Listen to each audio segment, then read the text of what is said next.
Morning. நிறைய பேர் எனக்கு குளிக்கிறதுக்கு முன்னக்கட்டி ஒரு ஹேர் ஆயில் ப்ரிப்ரேஷன் வேணும்னு கேட்குறீங்க.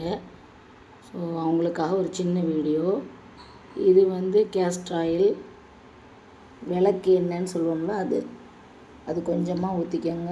1 டீஸ்பூன். இது ஆலிவ் ஆயில்.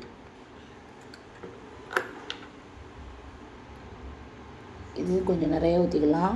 கேஸ்டர் ஆயில் மட்டும் கொஞ்சம் கம்மியாக ஊற்றணும். நமக்கு எவ்வளோ தேவையோ அவ்வளோ ஊற்றிக்கலாம்.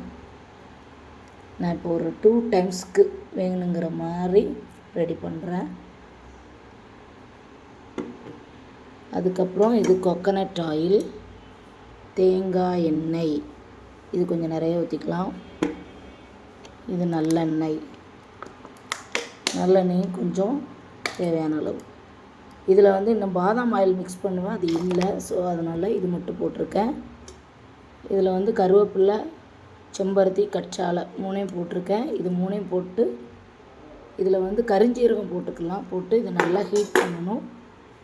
ஹீட் பண்ணிவிட்டு அதுக்கப்புறமா நம்ம ஆயில் மசாஜ் கொடுத்து ஒரு 20 நிமிஷம் ஊற வச்சுட்டு குளிக்கணும்.